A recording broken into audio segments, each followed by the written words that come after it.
Kartik private company में sales manager था। उसके माता पिता, पत्नी मीरा, बहन राधा और 2 बच्चे हैं।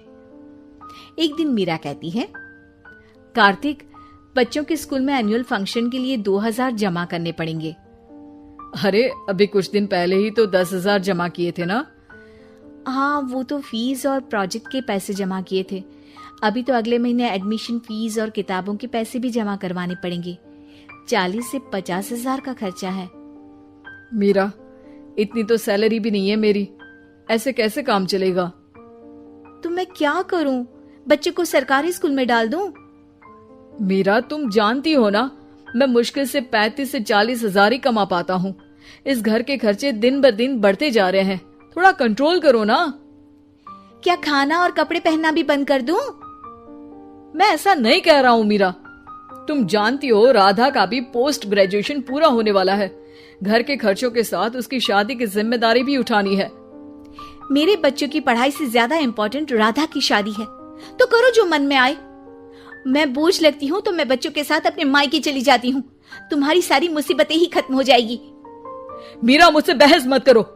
सुबह सुबह ऑफिस जाने के टाइम पर ही कलेश करके दिन मत खराब करो। इतना बोलकर कार्तिक वहां से चला जाता है। तभी, कार्तिक बेटा, ऑफिस जा रहे हो? मेरी दवाइयां लेते आना। और बेटा, बिजली का भी बिल 2 महीने से जमा नहीं हुआ, इसे भी आज जमा करवा देना। जी पिताजी, लाइए बिजली का बिल। 4,600 रुपए बिजली का बिल आया है। माँ, मीरा, राधा, कितना ज्यादा बिल आया है। भैया, ये 2 महीने का बिल है और मैं तो सिर्फ फोन चार्ज करती हूँ। अरे बेटा, मैं तो गीजर से पानी गर्म करने के अलावा मेरे कमरे में एक पंखा और एक लाइट ही तो जलते हैं। मीरा, तो फिर इतना बिल कैसे आया? हाँ, सारा इल्जाम मेरे पर ही लगा दो ना। भाभी, आप भी तो एसी चलाती हो, उससे भी बिजली का बिल बहुत ज्यादा आता है ना।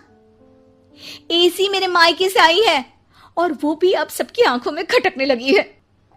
मीरा, अपना मुंह बंद करो और आज के बाद तुम एसी नहीं चलाओगी। माँ, आप भी अपना पानी धूप में गर्म करके नहाया करो।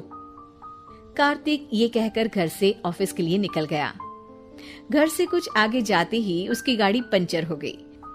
कार्तिक को पंचर बनवाकर ऑफिस पहुंचने में लेट हो गया। बॉस ने कार्तिक को अपनी कैबिन में बुलाया। may I come in, sir? Come इन।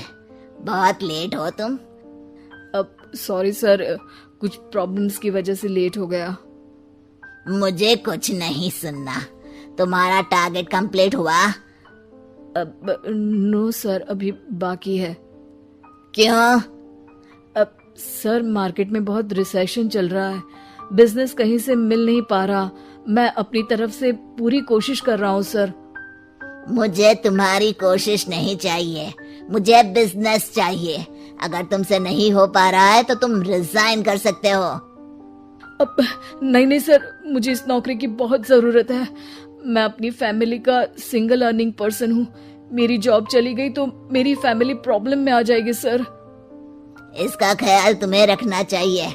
जाओ यहाँ से, और बिना बिजनेस लाए मुझे तुम अपना मुंह मत दिखाना। कार्तिक बिजनेस की तलाश में इधर से उधर कड़ी धूप में सारा दिन भटकता रहता है और थका हारा जब शाम को घर आया। बेटा, मेरी दवाई ले आए और बिजली का बिल भर दिया? अब दवाई लाना भूल गया पिताजी, और बिजली का बिल जल्दी भर दूंगा। पर बेटा, याद से भर देना, वरना बिजली वाले बिजली काट कर चले जाएंगे। लीजिए पानी। बच्चों के एनुअल फंक्शन के लिए स्कूल में जमा करने वाले पैसे लेकर आए? अभी सैलरी नहीं आई है मेरा, और अकाउंट में ज्यादा पैसे भी नहीं बचे हैं। तो क्या बच्चों को स्कूल भेजना बंद कर दूं? बच्चे अगर इस साल एनुअल फंक्शन नहीं अटेंड करेंगे तो कोई पहाड़ नहीं टूट पड़ेगा। और अब तुम मेरा दिमाग खाना बंद करो। अरे, आप मुझ पर क्यों चिल्ला रहे हैं? कार्तिक गुस्से में घर से बाहर चला जाता है। अब मीरा रोने लगती है। भाभी, आप रोइए मत, टेंशन लेने से कुछ नहीं होगा। पर राधा, घर के भी खर्चे हैं, कार्तिक के गुस्सा करने से घर के खर्चे नहीं पूरे होंगे। पर मीरा बेटा, लड़ाई करने से भी कोई समाधान नहीं मिलेगा, उल्टा घर का माहौल ही खराब होगा। पर मुझे लगता है हमें भी घर के खर्चों में हाथ बढ़ाना चाहिए। मुझे योगा सेंटर में जॉब का ऑफर मिला है, मैं कल से ही जॉब ज्वाइन कर लूंगी। वैसे तो मुझे भी सिलाई आती है, मैं भी लोगों के कपड़े सिलना शुरू कर देती हूँ। हाँ बेटा, मैं भी तुम्हारा घर के कामों में हाथ बटा दिया करूंगी और काज बटन लगाकर सिलाई करने में भी सहायता करूंगी। मीरा, मैं तुम्हारे बच्चों के साथ मोहल्ले के बच्चों को भी ट्यूशन पढ़ाऊंगा। इसी बहाने मेरा टाइम पास भी हो जाएगा। इस तरह से अब घर के सभी सदस्यों के सहयोग से पैसों की समस्या दूर हो गई और सब खुश रहने लगे। इससे हमें सबक मिलता है कि एकता में कितनी ताकत होती है।